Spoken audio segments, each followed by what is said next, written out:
Ladies and gentlemen of the crypto space, we're live on a Monday, September 8th at 11:29 a.m. We have up on the chart gold futures, and it is a remarkable thing to look at. So, the title of the stream is Risk, obviously, and I want to talk about a lot of things. And I try and weave a story as I bring up current events as well as the idea that I thought of to talk about on the stream. And today it's risk because I get a sense that a lot of people are afraid or fearful or not comfortable with the things they do. What leads me to think this? It's just a very popular talking point. It's what we see day in, day out of social media. It's literally what we see when people are posting about highs, lows, tops, bottoms, long, short. They're literally betting whether something's going to go up or down. And that is why the captain came along and redefined everything with the three rules, because I was sick and tired of the way people think. I wanted to think differently. I wanted to have no fear. And that requires training. That's another thing. So, when to define your goal, define what you want to achieve, you have to reprogram your mind. So, in order to have no fear, what do I need to do? Clearly, I need to get control over my emotions, think about expectations, avoid getting excited, which is literally why so many people do what they do. Or, I don't know. My point is that it does require training, require some Jedi mind shit, some Buddhist monk type stuff. But if anyone could do it, it's people. And that's what I encourage people to do. So, looking at this chart, this is a great chart because this is like crypto, but slow, slow AF. This is absolutely stunning because it looks like Bitcoin in so many regards, where Bitcoin looks like gold. Which one looks like which one? I mean, look at the retest back in 2016, January of 2016. It's literally a retest of Pico top in 2008. And then you have your breakout. So here's your horizontal line. There's your Pico top. So we obviously had rejection, rejection, failed breakdown, riding the 10 SMA, the 10 on the monthly, and then your breakout. And now we are significantly deviated. And this MA up here is useless on the monthly chart. And there we go to like a 6 month chart. It's basically just tremendous gains on a 6 month by 6 month basis. What does this basically mean? At some point, we could expect what we had here, a giant retest of a previous resistance level. Um, that was a heck of a period between 1980 and 2008. What was that, 28 years? Okay, so gold is slow. So there's opportunity cost there. If you have a pile of gold, you're probably not taking advantage of something else. It's sitting in gold, waiting for it to appreciate over time relative to a depreciating currency. So gold opportunity cost is a form of risk, but it's manageable. How do you manage opportunity cost? You don't go all in. You don't go all in. You don't spread too thin. You have a well structured portfolio and you stop thinking about, oh, trying to do as best possible.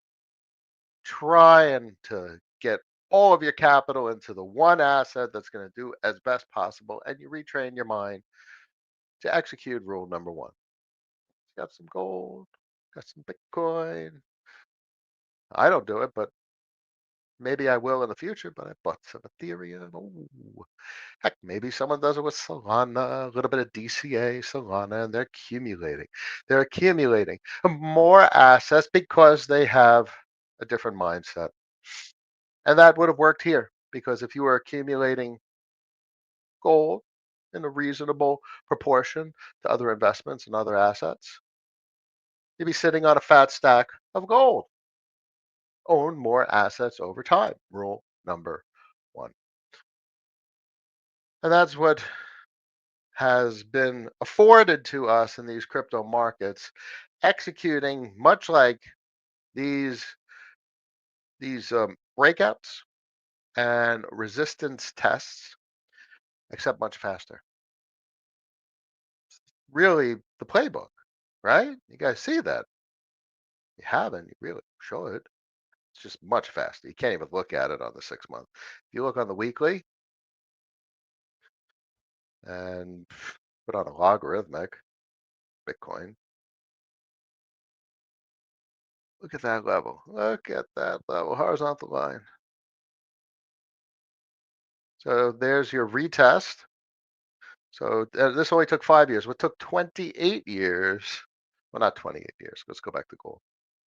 Uh, what took September 11th, September 2011, and it finally broke out in 23. So it took 12 years. It took 12 years in crypto and Bitcoin. My God. What took 12 years in gold took 17 to 23, 6 years. Half the time for Bitcoin to do the retest of the previous high and then the breakout to the higher high. And it hasn't even run yet relative to really what gold's doing, which is Bitcoin's lagging gold. So this tells us something important, that the appropriate thing to be doing for quite some time was to own some gold. It doesn't mean keep accumulating gold, but this is past tense, by the way. I said in an X post shortly ago that the thing you should be bidding is probably the thing that should have been bid a long time ago. You can't jump on a train that's already left the station. It's gone already. So, and you can't feel bad or have that emotional reaction that you should have done something in the past, because pity party doesn't get anyone anywhere. And the last person that should have a pity party for you is yourself. Don't feel bad about the shit that you didn't do that you should have done. That's the wrong kind of hindsight, ladies and gentlemen. That's not a healthy hindsight. That's not good for your brain. That's not a good way to think. You got to think better. You neglect that. And that's okay to not think that, even though it's the truth. You move on. Today is today, and you make decisions today. You have a set of options presented to you today. Choices. Do I make a left? Do I make a right? If I'm in New Jersey, do I make a left or do I make three rights? Yeah, that's some crazy shit. But actually, it works. So you have options and choices. Make better choices based on the things you've done in the past. Okay. So Bitcoin pretty much looks like gold. It was just remarkable. Back up to 112,637. Ethereum back over 4,300 also. Airdrome up 4% on the day. Got that persistent Coinbase bid. Let's see where the other popular institutional bid is coming from, which is Rex, coming in at 1.9% for the day. You're not going to look at that on the weekly. Hey, but maybe the daily. Zoom out. Wow. Someone fat fingered the crap out of something and it's been eating its way through. This has a relentless bid on it. Relentless to see a wick like that through, which was the opening price point, is now turning into basically a resistance, quickly flipping into support. Look at the support, because this candle is an expression that, oh, we broke through and it doesn't want to go down. Now, the complexity is it's a daily candle. The complexity is the emission schedule is still high because it just launched. But if there's a persistent bid, which is what we talked about with Aerodrome, that is one, what's required for a VE33 to actually work. And two, what the X33 implementation does quite well, because it has the auto bid feature, the auto compounding feature, the X33 implementation. Chart looks stunning. My 2 cents is make sure your position size is reasonable. You don't need the largest position size in the world. take a comparable. What's your comp? Your comp is probably Aerodrome, given the institutional component with consensus involved. If the market caps were comparable, where would you be at? What position size do you need? In fact, I'm significantly oversized in that regard. If this, oh yeah, this is at 60 mil market cap. If this does an Aerodrome type market cap, my position size is multiples of Aerodrome. So I'm oversized. So that's okay. I think that's okay. In fact, I think this could do some weird things with the Linnea TGE, which is rolling out, especially once incentives get applied. But we don't have good history with the TGEs like OP and ARB. Um, I have mixed feelings about ARB and OP and how they play into the Arbitrum and the optimistic ecosystems. I don't know. All I know is I don't want to think too much. And all I know is in order to do that without taking on excessive risk, I need to have the appropriate position size, even though I have probably the highest opinion of this implementation and execution as compared to Aerodrome. Go figure. Um, it's not the largest size. If it becomes size like Aerodrome, then I am effectively oversized. So proportionally, I'm oversized, if that makes sense, ladies and gentlemen. Um, let's go back. Let's see what's hot and what's not today over here. Anything interesting? Resupply up 4.1%. Resupply on the staked REUSD, which is nice. It seems like they have extra capital, and that's where the liquid deposit. Tell me it's the stability pool, and now it's just a liquid stability pool token. That's cool. And then that staked REUSD ends up in LP position, so you get your layering and your modularization. What do they call it? Your building blocks, so to speak, your DeFi Legos. That's cool. Why do I still have Nile up there? 29K. I'll remove that at some point. Let's sort by 24. Pengu. Ram captured a bid. That's probably Hyperliquid talk. What's going on with Frax and Hyperliquid is very interesting. I would love to see Frax get that implementation, get awarded with the capacity to execute. That would be cool. Um, Fortunately, we have exposure in an appropriate position size. Power with a 6.1% bid. I mean, where are we? At three, yeah, 41, 44 mil, fully diluted, and Black's at 35. Oh, who could have guessed that Black would be lower fully diluted than an established player on Avalanche? Now you got a pricing relative to the comps on the exact same network. Okay, I think Pharaoh's going to get an upgrade, a V3 treatment. Let's see what plays out. I have little to no exposure to Pharaoh, but that's not because of Pharaoh. That's because of Avalanche. I just don't see it. I don't need exposure to it. There's so much in these crypto markets. You could say if I should have exposure to Pharaoh. If Ethereum rips, Avalanche is going to do very well. They're all going to do very well. Everything bleeds over into everything. Everything is the alpha of something. Everything affects everything. It's just like if I own all this stuff in EVM land, how do I need to own Ethereum for? Because anything in EVM land, if Ethereum rips, everything's going to rip 10 times as much, 100 times as much. So I don't need the Ethereum component. So that's why I treat the Ethereum component as a cash position. But I don't need the Ethereum component as a cash position because I prefer the Bitcoin. Is the Bitcoin going to do better than the Ethereum? Probably not once rate cuts and monetization and global currency supply really starts to take off, but that's okay. You don't need to outperform and do you don't need to force the you can't force the portfolio. You try and force the portfolio to do better and better and tends to be counterproductive. You want to be as consistent and have structure and reasonableness. Like I just told you that I think Ethereum probably significantly outperforms Bitcoin, and I still own Bitcoin. Why? It's a bit contrarian. Why not? I already have all this exposure to EVM networks.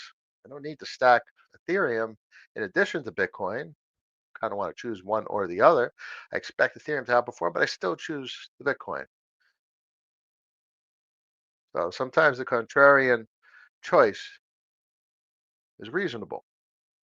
It's not going to outperform, in my opinion. It's going to underperform, but I still choose it. Hope that makes sense. Hope that makes sense. Um, I hope I talked about my stream title to the extent that folks are satisfied about risk. Um, I may not have. So if you guys have any opinion or statements or thoughts on that, I'm happy to drill down and talk on it a bit more. Curves at 79 cents, right into the weekly 10 SMA. This chart is such a lovely consolidation at the bottom. It's such a divergence, an aberration between June 2024 and November of 2024. And this entire period right here is such a distribution, and it's an accumulation by parties that are interested in seeing the future of what this protocol is capable of, and the period that this is why folks get it all wrong. They're looking at, oh, this little circle here, and it's sitting on the 10 SMA, or look at this resistance level. It's not going to break this resistance, and it's going to go down. Meanwhile, the thing that catches my eye is something like this. Oh, yeah, not even. We're going to go back even further. It's this whole damn thing right here. Everything below that 86-cent line. Just that's what catches my eye. And that's what I see. It's not going down. 86 cents. Yeah, I know. The aberration down to 18, 20 cents, but where's it at? That's 79 cents. Compress all that. Let's say 40 cents to 80 cents. So basically for the last couple of years, it's been 40 cents to 80 cents. All right, so that's a range. It's a couple of levels. Whoopie do. And in crypto terms, 100% on a range, I don't find that too um, too much, too unappealing. This makes sense. This is giant consolidation. Absolutely massive, massive. So this is just wild chart, in my opinion. Remains wild. Everything that folks have been feeling with regard to sentiment is just noise. This is where people have been feeling a lot. This region right here. It's because it keeps getting rejected by the 50 SMA on the weekly. Breaks here and it's going to get interesting. That's when the fun starts. But all you need is you don't even need much of a bid. You have 80 cents to get to you're at 133, which we were at literally in December of last year, a few short months ago. Get to that level, that it's pretty much reasonable confidence that we have game on mode. And we were just there. We were just there. We just need to revisit where we just were for things to get interesting.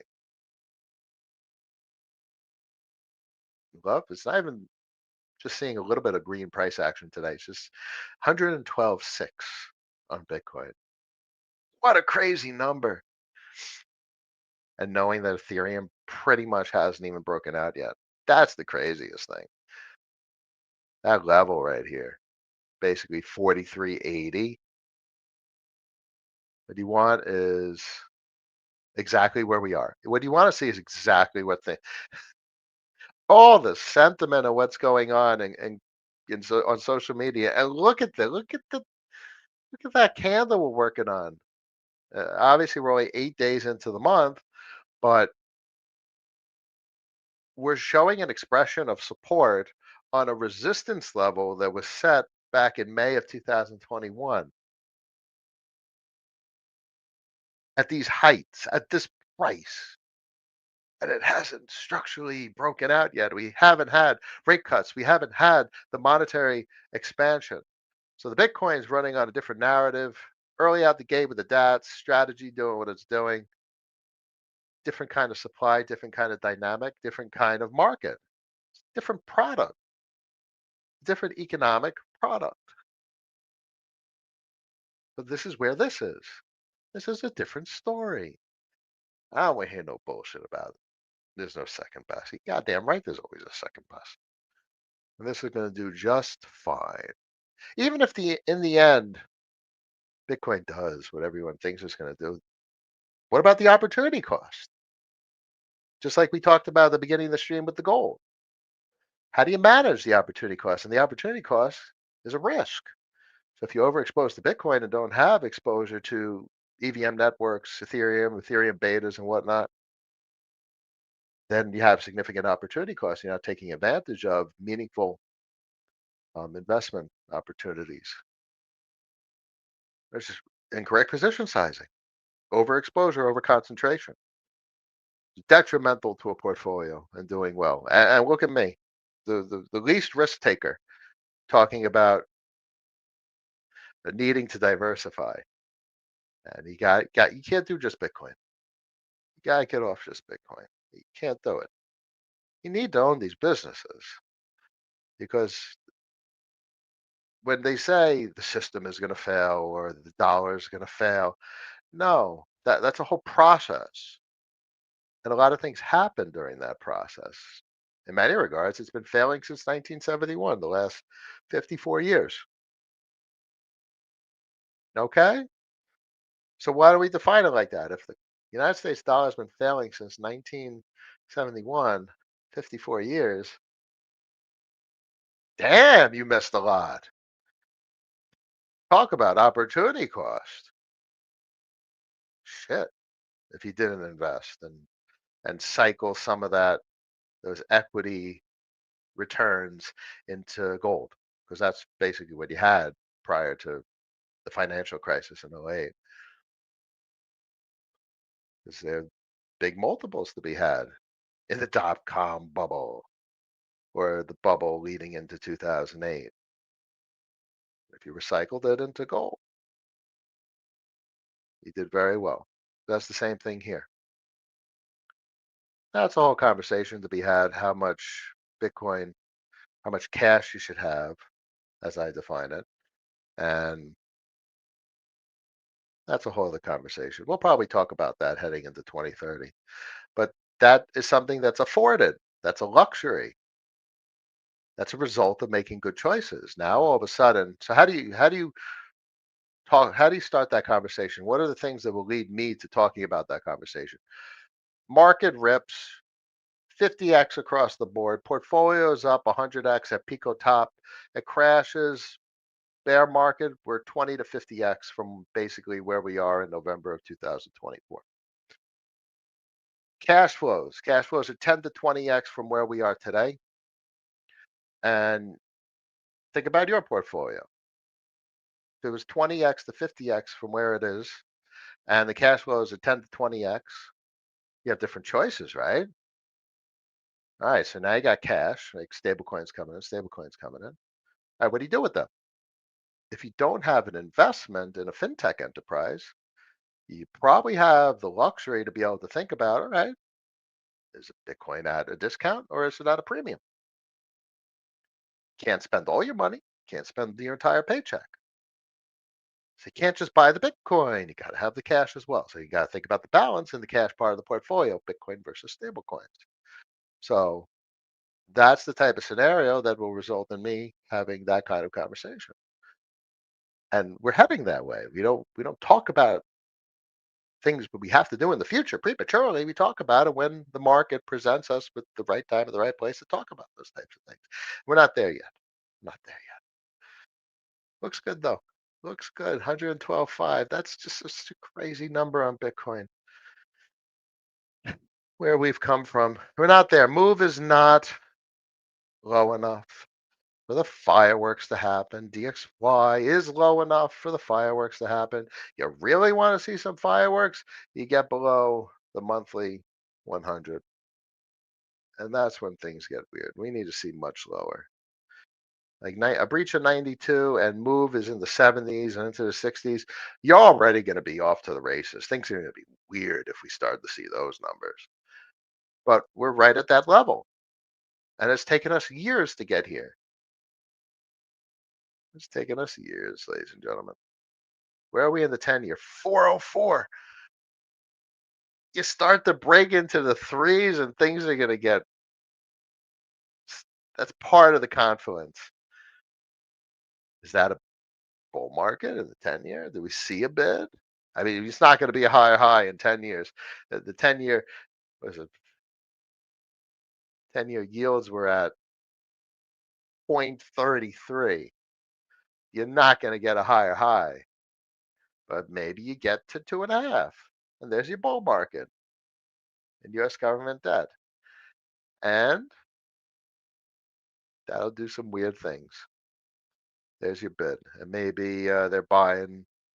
Why are they buying 10 years? Because maybe moves at 70 and 60 and then printing dollars. And the euro dollar market takes the pressure off the forex market. So as 10 years are catching the bid, because moves roll into the 70s and 60s and the 50s, DXY's fallen 76, 5, 4, 3, 2. Okay, you see how the whole sequence of events, this whole causality plays out. The collateral gets the bid, the volatility collapses, and then you have the pressure relief off of the forex markets, and then the dollar comes down meaningfully, cyclically, maybe even secularly this time, maybe even secularly this time. A breach of the 10 SMA on the 6 month, and then a retest from the bottom into 90. Why not? I don't know. I sure as hell want to have exposure just in case this chart that looks insanely cyclical from a 6 month chart perspective actually plays out cyclically. Maybe I should have exposure. Okay. Hope that helps.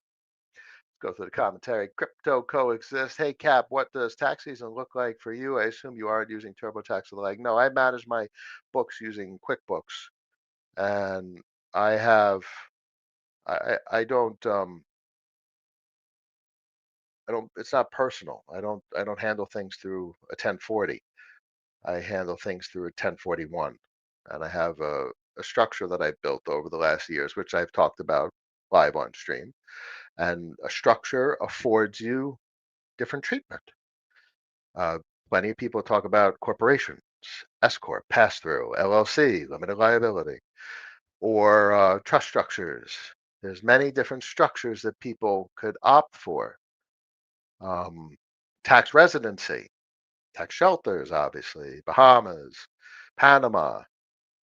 If you live in Panama and you have tax residency in Panama, meaning you live there the majority of the year, and you have your bank accounts in Panama, and then you have your bank account in the United States, for instance, all your revenues are in Panama, and then you have your Panamanian company, and your Panamanian company making all this loans you money on a yearly basis under Panamanian rules. So you have loans from a company and arm's length, the United States, that would probably be critical. So they make sure that you're following the rules. So follow the rules. You're just getting loans from a company that you own according to whatever the rules are. So it's not 0%. I doubt that. That's probably not consistent with arm's length or whatever the hell the Panamanian rules are. But that's the whole point. So that's a way to manage capital. I've seen that talked about on social media recently, but that also requires a capacity to float around country to country. There's a variety of different things you could do in the United States as well. And this is called avoidance. And that is completely what everyone does. It is completely reasonable. It is expected. There, Weeks versus Sibley. I could list case after case after case, and I read all the cases. I've read so many cases. It is completely expected to take the rules and do what the rules say to get your bills down. Okay, that's called avoidance. It's not evasion. That's expected. Um, if anyone likes that topic, we talk about that on our Discord. I guess folks have stopped talking about that recently on our Discord. I don't know why, but we have a tremendous history in the trust section where people have talked about this topic to great extent. And a couple of folks have followed through with an implementation, some outside the US, some inside the US. Obviously, I post a lot of work in there. It's a topic that I appreciate greatly on just how to do better, how to do better than most. Because here's the kicker, most people don't do anything. Most people give it to an accountant, and the accountant doesn't even know what the hell the damn rules are. And it's too expensive to go to an attorney. So I'm like, all right, now that we have AI, I'm going to read all the rules, IRC, CFR, that CFR that's like a million pages that everyone talks about. All right, so what are the parts of the CFR that discuss this? IRC, yada, yada, yada, yada, yada. So you get your excerpts from CFR, then you corroborate, validate, you're able to see the actual text. You just pull it up. It's all the government websites are all public and transparent. Take your quote, quote, quote, quote, quote, put together your documentation based on the actual quotes from the CFR, the actual text from the IRC. Then you get to have the fun with the court cases and the judge's ruling. So you're taking words from the mouth of judges to present argument and present structure based on all of that. And you optimize. It's got to be better than a what 1040. There's like self-employment or just 1099. Oh my God, this is all. Those are the worst rules. Those are just pay me. That's what the government says. You got a W-2, give me my cut. Give me my cut. 1099, give me my cut. Give me my cut. This is, I mean, with the 1099, at least you can do deductions and whatnot. And that's why corporations, especially real estate, the deductions for real estate are quite um, meaningful. You could offset a lot because you could reinvest and you have to manage property. So there's a lot of business related expenses. Um, and things get interesting with regard to trust because now you're folding in fiduciary obligations. So concepts like dominion and just what is the purpose of a trust? Is the management of capital for someone else on behalf of someone else. So depending on how it's structured and how control is kept away from the ultimate taxpayer, which is like beneficiaries and that's really the beauty of these deterministic smart contracts in crypto. Even the trustee can't really control anything. All we can do is like claim, claim, claim, claim, claim on contracts. It's some of this shit you can't even sell.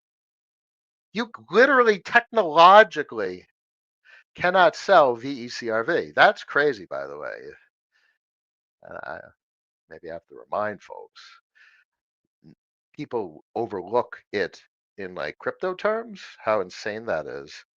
But then you take these crypto terms and apply it to the court cases, to the IRC, to the CFR.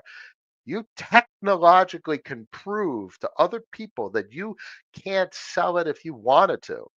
How does that fold into the concept of a fiduciary obligation? What choices and options? What does that mean with regard to dominion and discretion? There is no discretion. You can't do anything. So if there's no discretion, is there really dominion? These are very philosophical or legally philosophical questions that have a great deal of history in courts, but also a lot of it's novel. So the point is, how do you take these historic precedents, these court cases, and fold it into novel arguments? And very interesting. I hope that helps. I know that's a loaded answer to a one sentence question. Um, to suffice it to say, use AI and ask questions. Start with questions like, I currently do this. I want to do better. How do I do better with S corp? How do I do better with a LLC? How do I do better How do I start the idea of a trust? How do I build something? So these are great questions. Now, I certainly can't answer all of these things in a mere hour stream, but AI will talk to you for hours upon hours upon hours.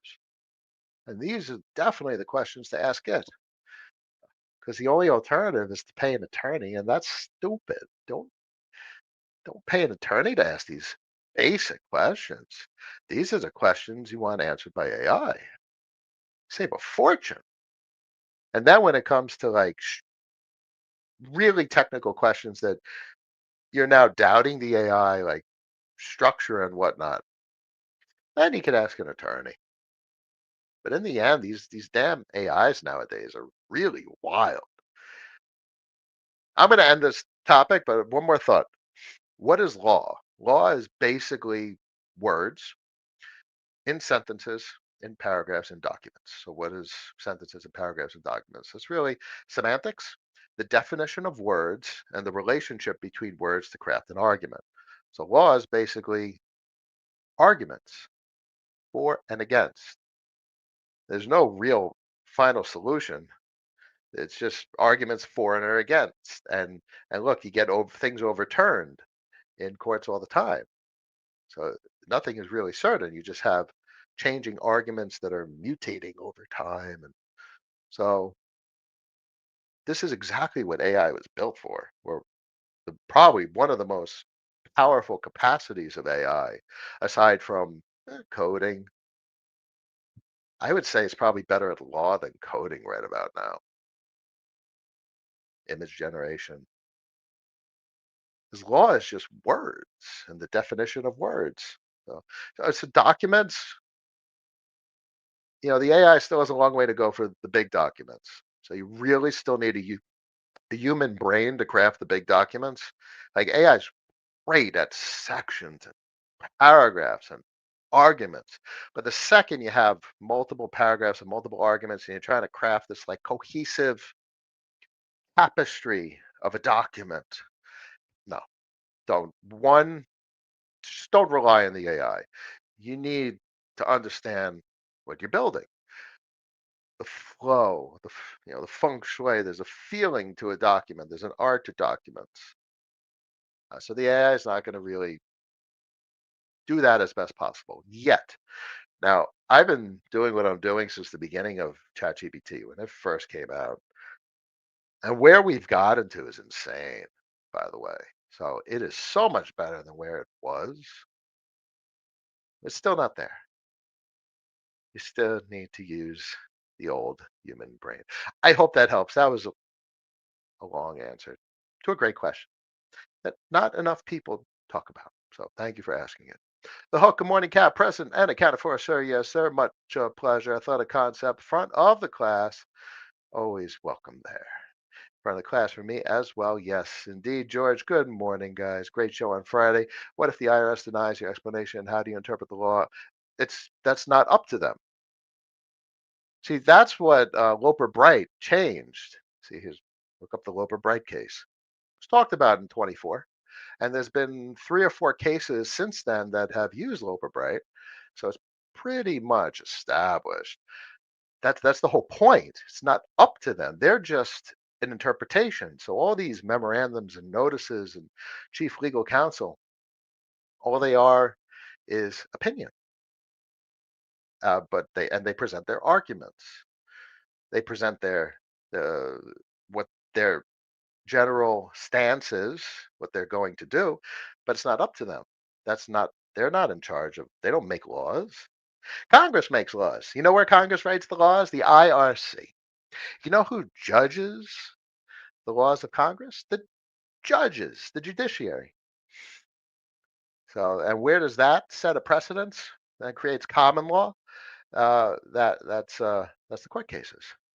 So, common law is what the court cases are. It's the judgment of judges as the rulings, and that is what matters above all. So, the words of attorneys, be it attorney you hired or an attorney at the IRS, is just words of an attorney. That's an opinion. an interpretation. So craft your own interpretation. And it's not that you're fabricating an interpretation or something that's artificial. You need to look at the definition of words and craft sentences and paragraphs and sections and documents that make a damn good argument. That's what we've talked about over the years. That's what the voter escrow partnership is. That's what the property receipts memorandum is. That's what basically there's four big memorandums that I've built over the last years that are probably like 60 pages or so, give or take. More, maybe 75, 80 at this point. And they're quite, it's not up to, that's for judgment. The only one, so I would say the only one who could judge us is God. But I get it. The only, with regard to legal things, the only ones that could judge us are judges. So that's who you're preparing for. You're not preparing for scrutiny by the IRS. You're preparing for scrutiny by the judges. And then the IRS is like, oh, this guy's prepared. And if we show this to a judge, what is the judge going to think? So that's who you're preparing for. That's my 2 cents. Um, it's not up to them. These VE protocols. So the thing is, the voter escrow partnership is really written not in the context of like a trust structure or a corporate structure. It's written from a not even from a personal accounting structure. It's just an interpretation of partnership law. Now the problem is it's a stretch.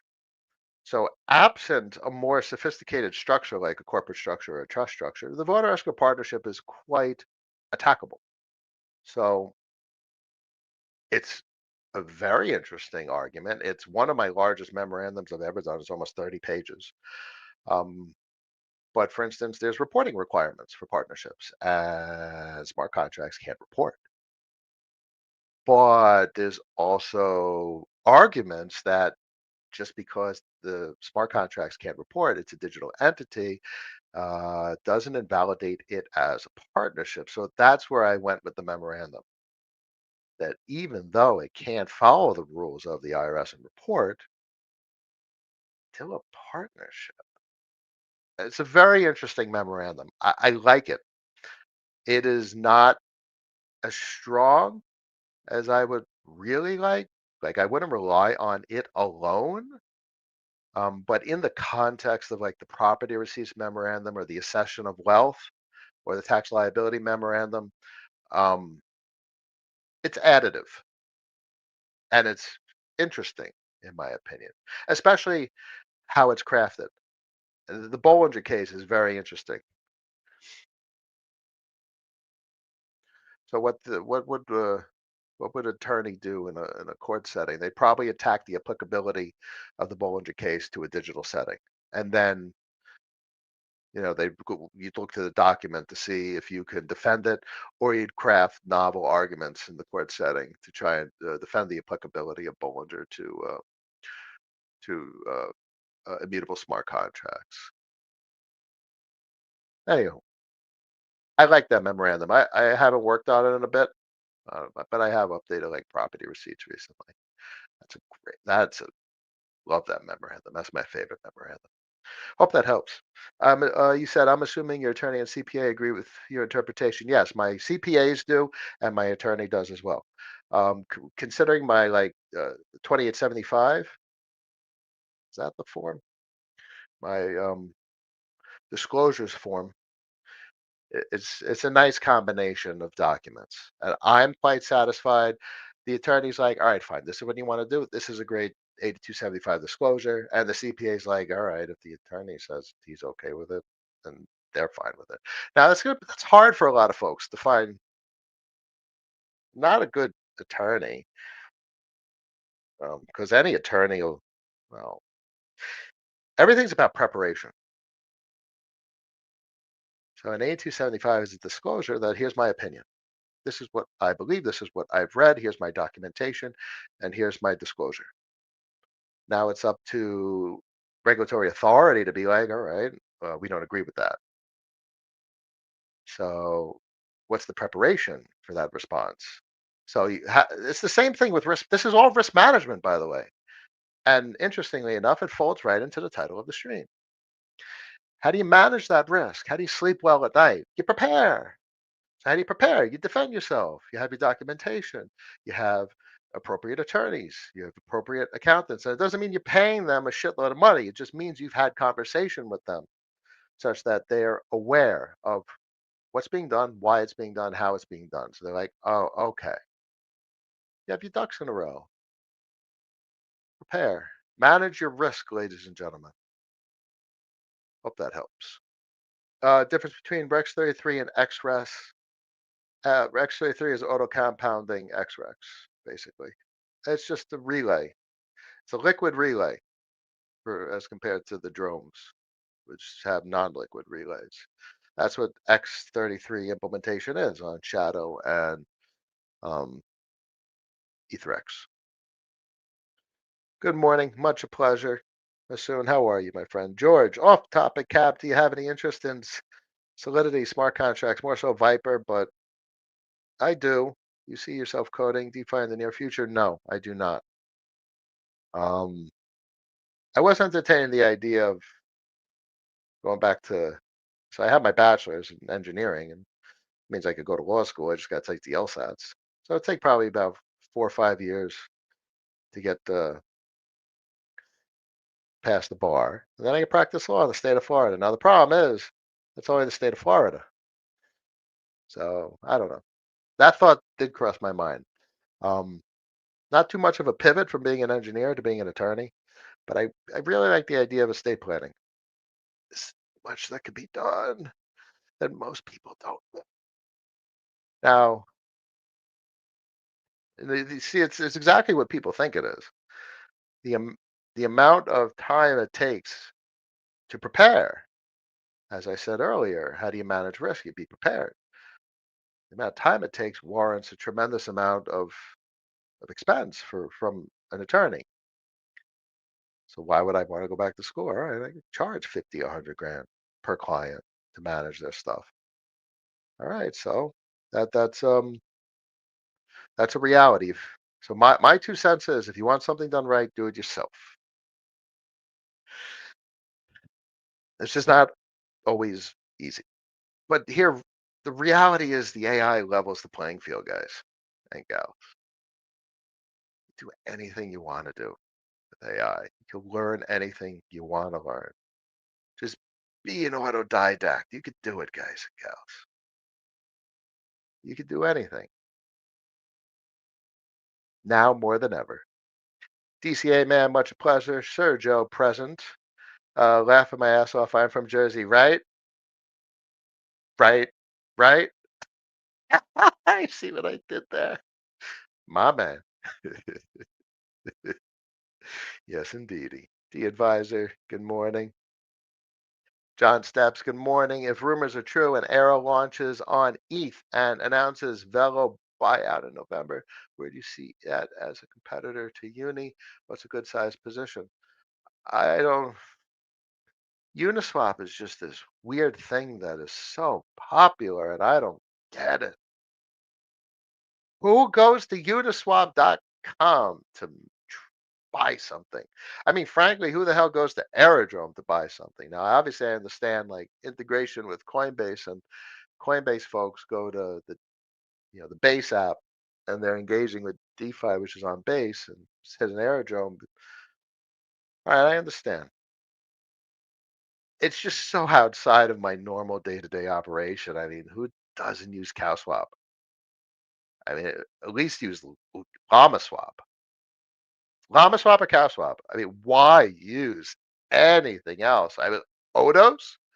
Just use Odos, CowSwap, LlamaSwap. I mean, LlamaSwap's going to have Odos in it. I mean, literally, you could just use LlamaSwap and call it a day because it aggregates CowSwap and Odos.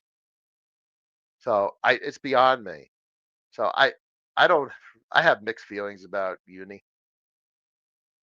I don't know. But I would love an aerodrome buyout of velodrome and a consolidation of the user interfaces. Oh my God. I mean, Base is literally an optimistic super chain. I would just be wild. I would just be over the hill if Aerodrome bought out Velodrome and I could consolidate all my positions and everything is flowing through Base and Coinbase's Base app. Oh my God. And then Coinbase is flowing through the optimistic super chain of super chains. That would just be wild. Can you bring up a more bullish narrative? Position size. That is not something I can have an opinion on. That's everyone's discretion. Everyone will have a different position size depending on the structure and nature and composition of their current portfolio. I I see it as makes sense to be in a portfolio. I added Aerodrome quite some time ago, a couple months at this point, and I like it. I resisted for quite some time. I was annoyed that Base was outside the scope of Velodrome and the technology maxi. I'm like, oh, Velodrome gives me access to so many different networks and chains and this super chain. But man, Aerodrome is just the Coinbase narrative. The bid is relentless, which is really what's going on with like EtherX. Uh, Bid on Linné is relentless, wild. John Steps, hope that helps. George, has your solidity thesis been invalidated? So solidly, no. Well, yes, solidity's dead. The concept of VE33 is dead. What does that mean? I've gone over this a couple times. I'll try and be brief. It's been a long stream. If anyone has any questions about risk or structures, corporate trust, what have you, please feel welcome to ask before the end of the stream. Happy to talk about the last couple of topics. VE33 doesn't work. The drones, Velodrome and Aerodrome, work because of the relays. Aerodrome really works because of the Coinbase bid. You need a constant bid. You need constant buying. The relays offer constant buying. Coinbase takes it to a whole nother level because now it's people, the user base of Coinbase, and like, oh, I'm gonna buy Aerodrome, and they don't know what they're doing. They're not locking the Aerodrome. They're just buying it, so it's a constant bid. So that's why the Aerodrome narrative is that much more than Velodrome, even though Velodrome is the entire optimistic superchain. Such a constant bid. So X33 is a different implementation. It's comparable. This X33 is a constant bit also. X33 is auto compounding and optimal voting, which is literally the relays. Except X33 is a liquid implementation of the Drome relays. There's only two X33 implementations, Shadow and EtherX. Shadow on Sonic, EtherX on Linnea. That's it. There's only four Solidity implementations that are even worth looking at and considering what kind of position size is suitable for the portfolio, what is reasonable, what kind of risk are you taking adding these businesses to your portfolio. Aerodrome, Velodrome, EtherX, and Shadow. Very different considerations with each of them. Simple as that. Gillis, good morning. Much pleasure. I assume you also mean X33s. So, no. So, X33 is Rex 33 on EtherX and X Shadow on Shadow. And they call it X33 on Shadow and Rex 33 on EtherX. So the X33 implementation of Kingdom, evolution of the Kingdom. And it's the only thing that survived. I know there's a lot of folks that are like Linex and these other protocols that are options, emissions, and noise. It's all noise. You need the bid. You need the bid. You need the constant bid. So you need the X33 implementation does the compounding, which is a constant bid. You're recycling the transaction fees to buy or to compound the Rex or the Shadow. That's exactly what the relays do for the drones. because there's emissions. How do you account for the emissions? It's a very simple equation. You need a constant bit. 8, water. What are you say the first 3 steps towards creating a trust? What's it for? Not for yourself. It needs to be for someone. By definition, a trust is not for you. It is for someone else. So who are you going to leave all of your money to? Now, my 2 cents is, there's no getting there's no you can avoid taxation. Evasion is illegal, so you need to report everything. What does that mean? Th- There's only a couple of things that are certain in life is death and taxes, right? You're gonna pay taxes. What you're doing is structuring your entity such that you're optimizing when you pay them. Look, Roth IRA or an IRA. Oh, I'm putting money in and you're not paying taxes at the end of the year. You're optimizing when you pay the taxes, under what conditions. Thus, your IRA, by definition, and a Roth IRA avoid taxation. They optimize taxation. So that's the whole point. So, in order to do that in a trust structure, you're doing it for someone else. Now, the first and foremost, the most obvious is for children. If you take care of your kids, you might as well optimize things. So, that is probably the most important thing to think about. First 3 steps, who are you going to be giving all of your money to? And that's what I think about. I own nothing. This is for my kids. All I think about with regard to what I built is, can I take a salary?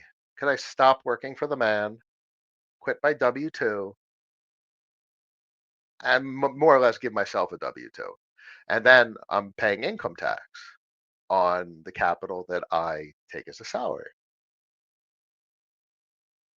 Well, that is obviously the other part of the equation. What are you doing with the capital you're not taking as a salary? So the entity is able to do sort of the things that an IRA does. So that's kind of what how I like to think about and explain type of structure that I build. It's kind of like an accessible, or it has overtones of an IRA. It's not, because it's not for me. An IRA is a personal retirement account. But how does it manage retained capital? Now, corporation has a tax on retained earnings. And most of the time, trusts have taxes on retained earnings. But how do you manage that? How can you optimize that? How can you avoid that and optimize the when component of when tax obligations are due? So, first 3 steps, who's it for? Because you're not going to own anything by the time it's all done. One of the biggest reasons for a trust is probate. When you're so the irony is when you're thinking about a trust and you're talking to an attorney, it's a lot of what's going to happen when you're dead. So it's very existential. Like when I'm dead, who gets this? Who gets that? So if you have a trust, you don't really need a will. I mean, a will is like, all right, read this, this, and this in the trust and do this, this, and this. This is all like stuff that's supposed to happen when you're dead for the person that you built it for. That's what all this stuff was back in the 16, 17, 1800s. All this stuff is common law out of Great Britain. That's some of the cases. Was the oldest case I reference is 1905 or 1907. Wasn't really trust specific. That's another story. But all this goes back hundreds of years. The second step is get a pro subscription to like ChatGPT or Grok, Super Grok, and start asking questions. I mean, that's in the end, like we're talking about investing and capital management here, very sophisticated activities. I mean, literally certified financial advisors, CFAs, brokers at hedge funds deal with investing. This is a very professional thing you guys are doing. One of the most complicated things people do on the planet. money management. We're talking about JP Morgan and the biggest bankers in the world. And you guys are doing it. So you need to ask questions. Now, it just so happens we have artificial intelligence to ask questions to. So number two is ask infinite questions to AI. Asking infinite questions, you're going to have infinite more questions. Never stop asking questions.